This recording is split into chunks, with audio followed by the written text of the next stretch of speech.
let's have a conversation. What's happening, y'all? I'm getting ready to dive into this Challenge USA recap.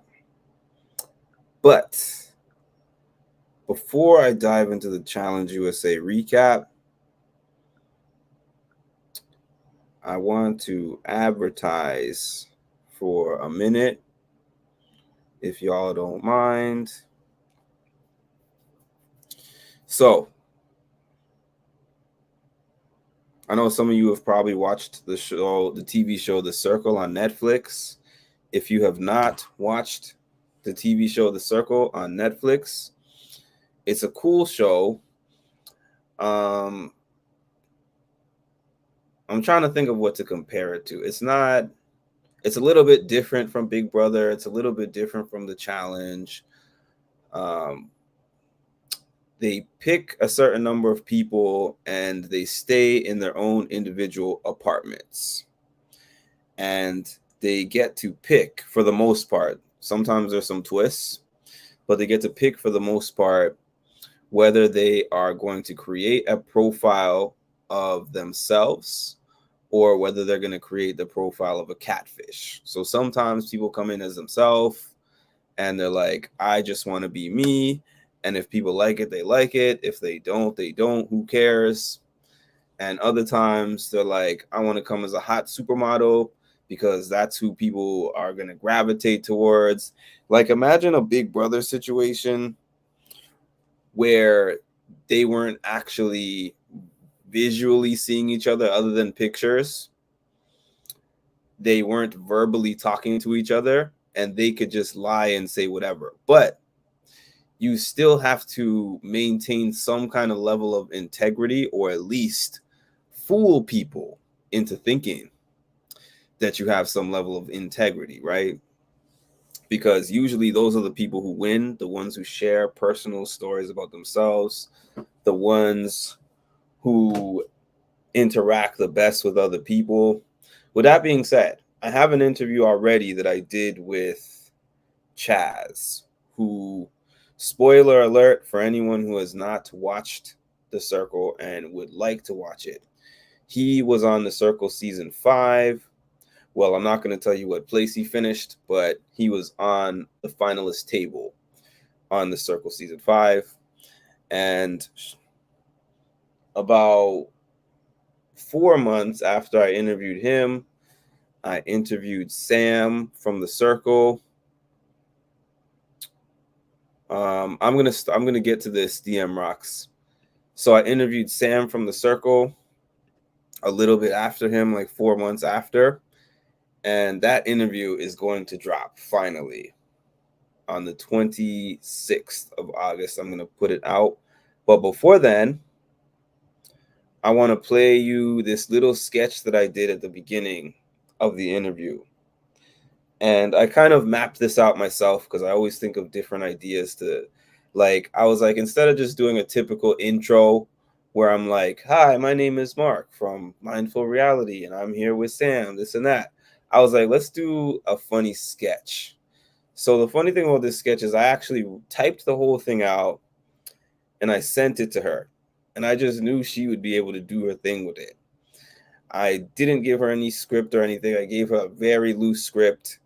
And then when I met up with her and I explained to her how I wanted it, she was like, oh, that's funny. You could add this and you could subtract this. And it was completely, basically improv. And I'm not necessarily an improv guy, but I became an improv guy that day. I have the video up, but I'm going to play the video right now for y'all to see it, for those who haven't seen it especially. And then I'm going to remind you of when the date is that the whole thing is going to drop, and then I'm going to get into my challenge recap. I slid in the DMs of Sam from The Circle. She was a really big fan of Jill Scott, so I had to lie and tell her that I was Jill Scott so that she would be willing to get to know me. So somehow, some way, she agreed to meet up with me as Jill Scott. So I'm hoping that when I see her, I'm going to be able to convince her that everything else was real and that we're gonna have this great connection and great conversation. We'll see what happens. What are you? It's really you. What are you, like a personal assistant? No, I'm Jill Scott. We've been talking for like months. You are not Jill Scott. You are not James Scott. Maybe Jeffrey Scott. You mean you're the person I've been talking to all these months? Are you playing right now? No, everything else that I said was true. It was just that one part. I promise you. So you mean telling me, season 5 winner of the Circle, Sam, putting stuff together smart, and I fell for this? You're dumb. And I'm out. Been real. See you later, Jeffrey Scott, Jeffrey, whoever you are. You know, absolutely. You're just gonna leave? I'm out of here. It's been real. Call me. Never.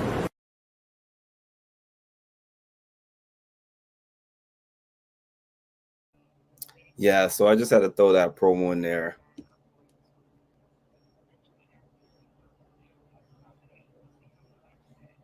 I had to throw that promo in there real quick.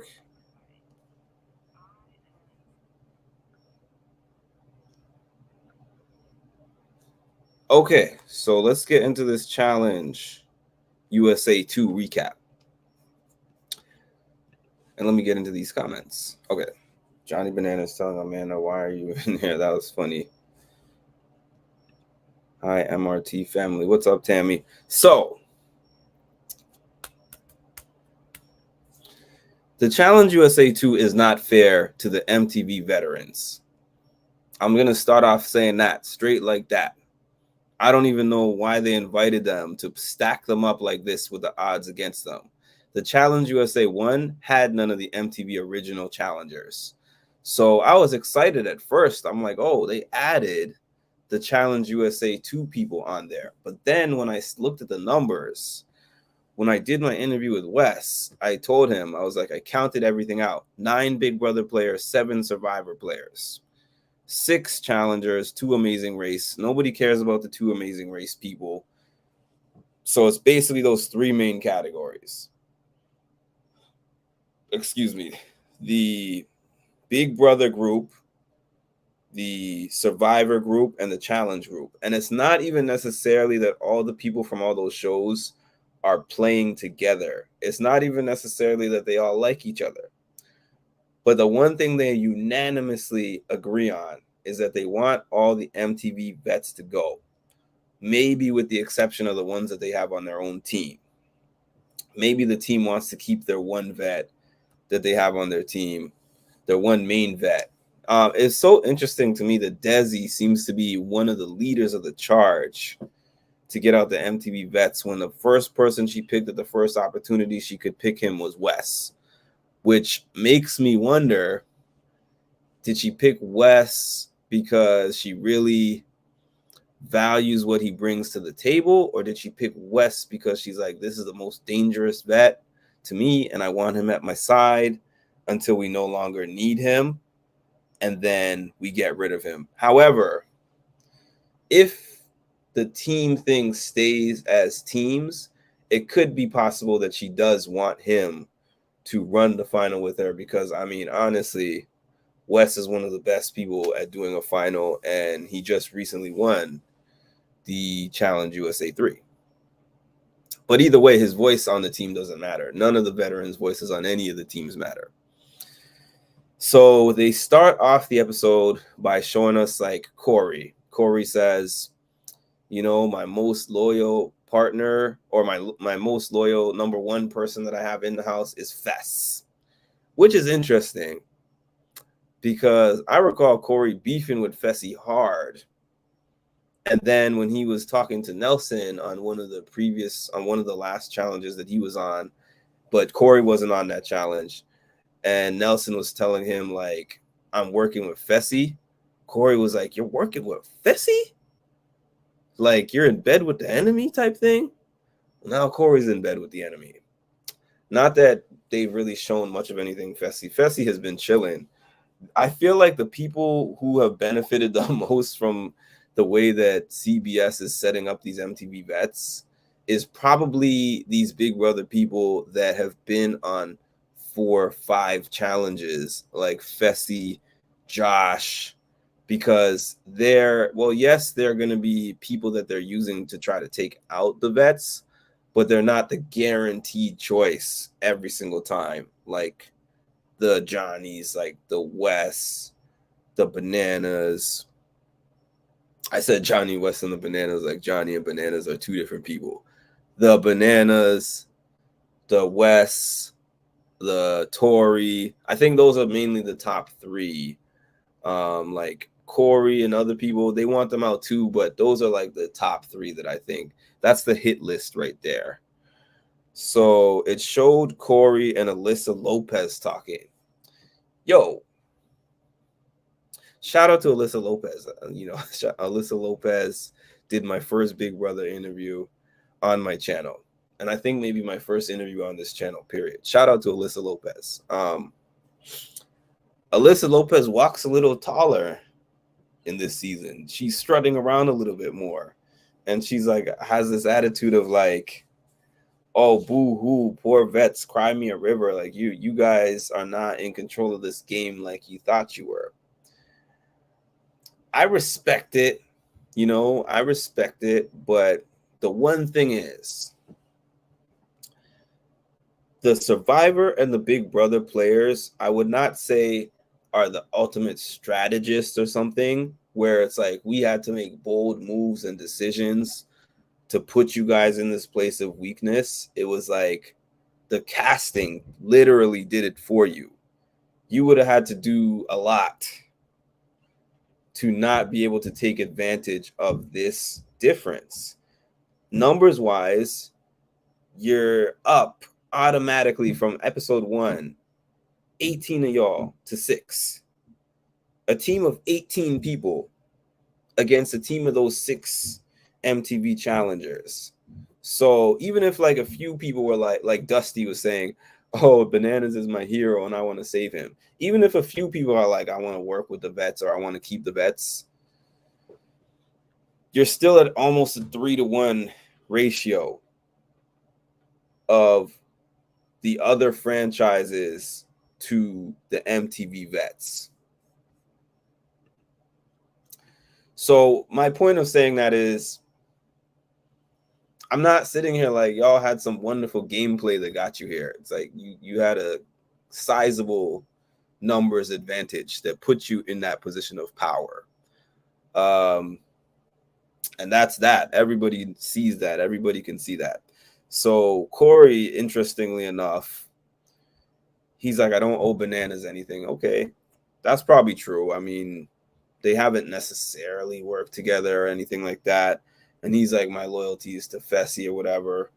I feel like after a Bananas goes out and they get after a Wes goes out and they get these big main targets that they're going after, Corey, Fessy, not Josh, because nobody's worried about Josh, but like Corey and Fessy would be the next wave after that. I feel personally, I don't think they're going to be like, okay, play ball. They're going to be like, what are the next biggest threats? Okay, the other people who are not considered MTV vets necessarily, but have made the final. Excuse me, Corey is an MTV vet because he did come from the MTV series. Okay, so we're going in order. We had the daily. So in the daily, they had this challenge where they had to swim, they had to grab some flags, they had to match the correct flags. There was 20 flags. The green team was the only team that did not get all 20 of the flags. So it came down to the blue team and the red team. So just to remind you guys who's on what team. The red team, the remaining red team is Josh, Polly, Michelle, Dusty, Chanel, Bananas, and Tiffany. Shoot, I forgot Tiffany was on Bananas team, honestly. The blue team, Cassidy, is Team Cassidy, and it's Cassidy, Corey, Tori, Fessy, Alyssa, Sebastian, the other Alyssa, Chris. So on the red team, Janae is out. The blue team is fully intact. So I was like, all right. So I was like, okay, Wes. I hope Wes doesn't go in. Because I'm like, if it's between those two, they're going to throw Wes in again. This time, Wes avoided all the lotto balls. The blue team ended up beating out the red team. So the blue team was Team Cassidy. So now we're at the point of deliberation. So the blue team is a team that is choosing one male and one female to send into the elimination. And like DM Rocks was saying, Tori was in there trying to campaign like, I don't want bananas. She's trying to keep the vets because she knows that none of these newer players are working with her. None of these new players are willing to work with her. So she's like, I got to do my best to keep the old vets in here. So she's like, she doesn't want bananas to go in because they all pretty much decided this is going to be a guy's day because we've had 2 days of women. So we're all agreeing to put only guys' names, even though somebody went rogue and threw like a random Chanel vote in there that made it a chance for Amanda to go in, which is funny, made her sweat a little bit, but it was very unlikely for Amanda to go in. But the blue team picked Bananas and Amanda as the two people that they wanted. And Tori was pissed about that. Alyssa was leading the charge. Alyssa Lopez was leading the charge in terms of being like, nope, this is our best chance. We need to get out the vets. The game is not the game that you remember it being. Like, you're outnumbered here. So, and we've all agreed on this. So it's going to be what it's going to be. And Tori did have to just sit there and pout and take it, just like Wes had to take it last week. And just like all the MTV vets are going to have to take it every week. Let's be real. Unless they decide to do something where they split up the teams eventually, which low key I'm kind of hoping for. And honestly, guys, it's not just because I favor the vets. I openly admit I favor the people that I've grown up watching play my show. I have grown up favoring those people. However, I wish they had an even number. That's what I wish. But, it is what it is with that. So after Bananas realizes that he gets voted in, he throws a hissy fit. He calls Corey a bitch. He calls Fessy a bitch. He's like, a funny part was he said to Fessy something like, no, he said to Corey, y'all are letting them run our game. I think he said something like that. And then he was like, in the confessional, he's like, I'm a 40-year-old man, and I feel like this is my rookie season all over again. I thought that was really funny because I'm not the biggest Bananas fan. Yes, I'm kind of rooting. I have a soft spot for all the vets, even the ones I didn't particularly like in their prime, like him. I won't even say didn't particularly like. I hated him in his prime. So even someone like him who I hated in his prime, it's like the dog. Was it a dog? Yeah, it was like the old dog and the Fox and the Hound.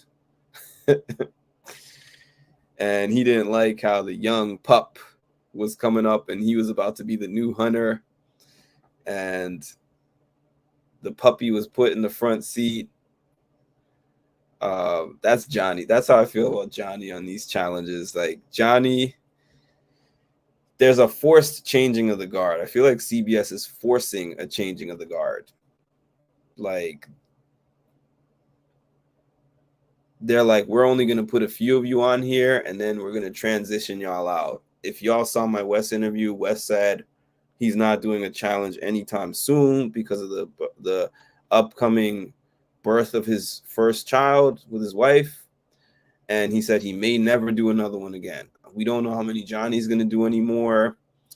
I guess probably Tori, Corey, some of these other people might do a few more, but generally it seems like they're trying to usher in these young Survivor players and these younger Amazing Race players and these younger players from other shows that love the challenge, because it seems like all the other shows love doing the challenge. So Yeah, Corey Fessy, when he was talking to Fessy, it was so funny because he was wearing his kind of athletic shirt. Because if y'all remember, there was a scene in one of the previous challenges where Fessy was talking about Bananas, and he was like, I guess Bananas is kind of athletic. And Bananas like branded that onto a shirt and sells that on his website now. And he wore it. And he was talking to Fessy wearing that. I don't know if y'all realize that, but that's funny and it's genius. So when he was talking to Fessy, he was like, that's why you never won one. And that's the trigger point. That's the low blow. That's the weak point for Fessy. But Fessy is basically coming back at him like, well, your team should have won one, then you wouldn't be in this position. And tit for tat. That was a good one. That was a good jab by Bananas, and that was a good jab back by Fessy. It is what it is. Like, that argument really meant nothing, except it was just filler at the end of the day, because Fessy was sitting pretty. His team just won, and he wasn't going to be going in, so he was just chilling. He's like, I don't owe Bananas anything in this game. And so that was that. So they were choosing who they wanted to see go against Bananas. Somehow Wes gets out of that. And it seemed like, I don't remember all the votes, but I know the main votes were for Monty, Josh, and Paulie. Bananas said that he wanted Monty because Monty's a big dude and he said it would send a message.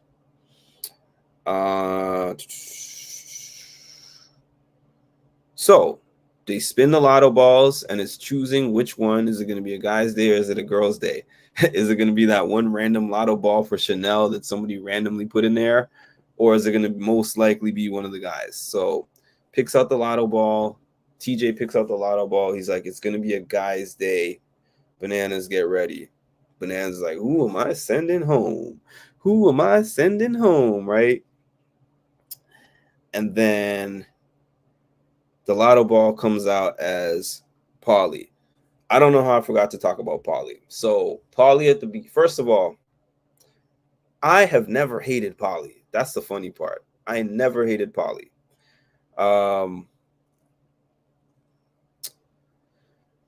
It was interesting.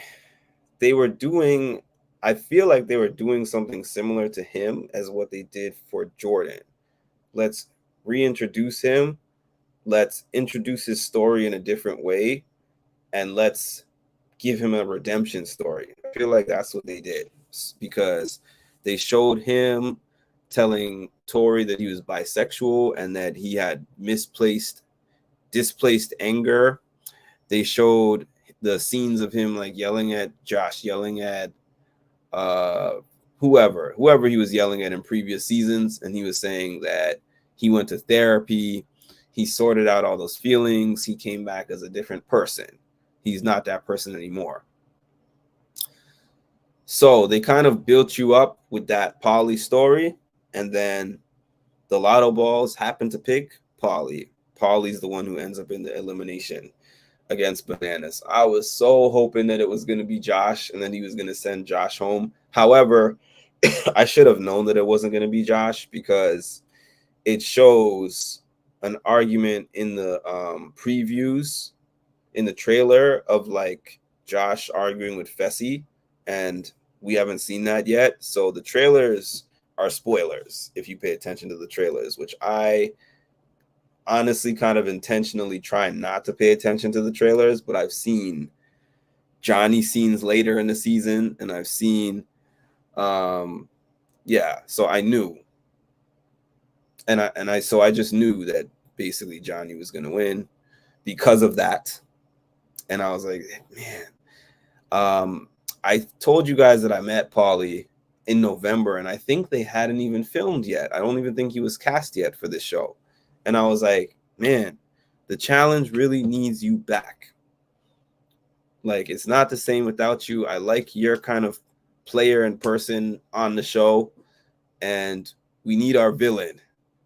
We need our villain. And he was like, yeah, man, they don't want me there. Like, they're scared of me. They think that They just want to block me out or whatever. The same stuff that he was saying in all his interviews and stuff.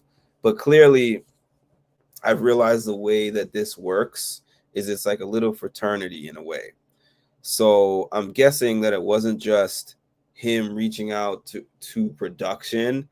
It was like he had to get things patched up with the mainstay flagship people, especially Bananas. I should have known when I started seeing him in pictures with Bananas that he was about to come back.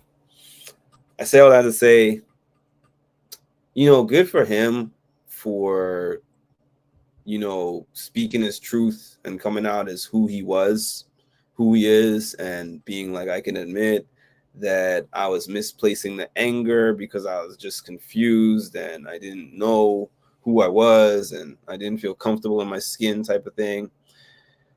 So then when he goes against Bananas, it's a weird kind of challenge. They're throwing these balls at a target, and when they hit the target, it looked like they're standing on a big block of ice. They've been doing these weird elimination. I haven't really liked the elimination games so far, to be honest. Like the first one with the tank of balls where Amira and Michelle were dunked into the tank and they're just fishing out the balls.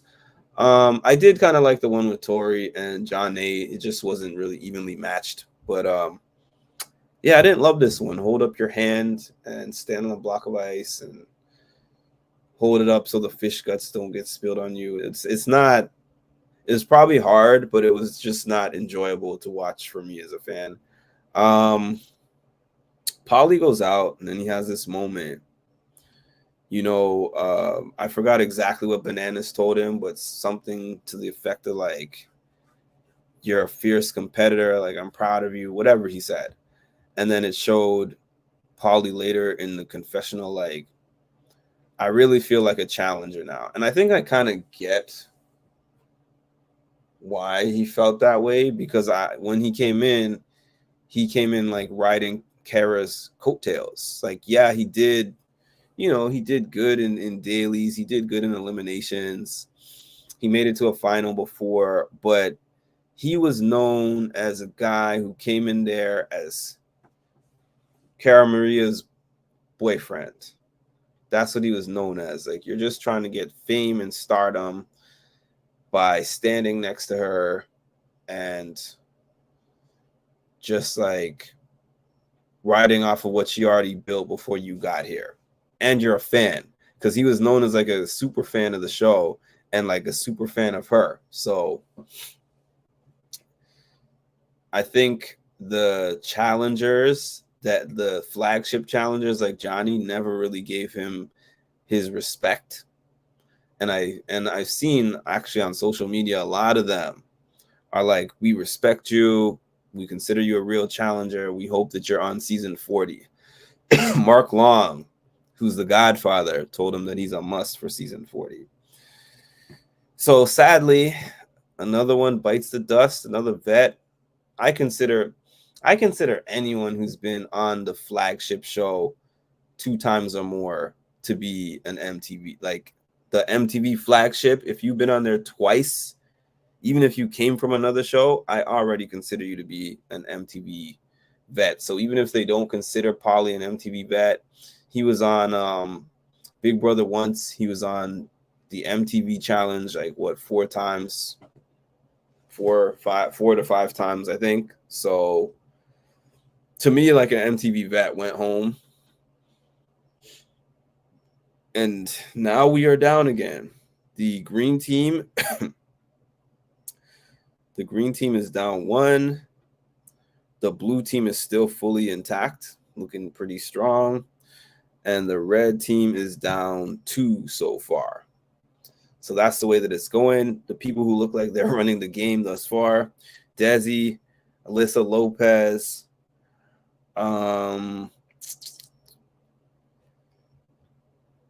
the two ladies. The two ladies are the main people that they're showing us that are the leaders of most of these conversations. So it was a good episode. I wasn't happy with who went home, but I was happy with the episode.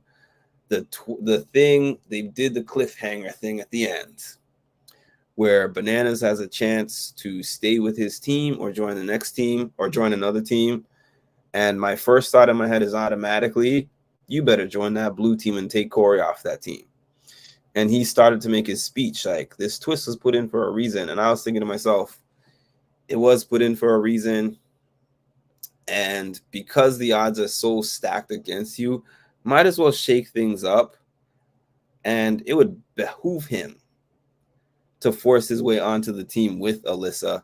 Although, yeah, because if the blue team continues to win, he's on the team. Tori's on the team. Like, they'll have a strong team. So now it would force the blue team to play differently. Either they're going to start trying to throw challenges, which I don't think they want to do. Everybody loves immunity. Or they're going to have to win with them and pick off people from other teams. I would love if, on some crazy way, right, Wes, Bananas, and Tori all ended up on one team together, and they became this power team that started flipping the board and being able to take out others. Now, what I wonder in this last episode is how in the world Wes got out of there with no votes. I feel like, when is the last time we've seen Wes not get people voting him into an elimination? That's a miracle. That was just a random side note. But I'm very interested to see how the season plays out. It's vets against the world. And there's twice as much, 2 to 3 times as much world as there is vets. But I'm enjoying the season. I'm all ready to see what happens on Sunday, to see which team Banana chooses. That's my recap. Thank y'all for tuning in. I'm going to take a short coffee break, figuratively. I don't have any coffee to drink, but I'm going to take a short break. I'm going to catch up a little bit on the feeds because I've been busy all day, so I haven't been able to check the feeds. And then I'll probably hop back on here for a little bit for a live feed update for Big Brother. And thank y'all for tuning in. Please make sure, like, comment, subscribe, hit the notification bell to get notified of when I drop some more great content. So you literally were one of my very first followers. And then when you followed me and I, followed back, I was like, this dude is cool. Like, if they say talk to your manager, you just say, you know what, talk to the hand. You don't need to be on my podcast. But, yeah, dude. Yeah, you do a great job. Thank you. I always get a kick out of talking with you on Patreon. You have a really good, view on everything. That wasn't planned. You know what? Thank but you. I like this Canadian. I Well, like this one.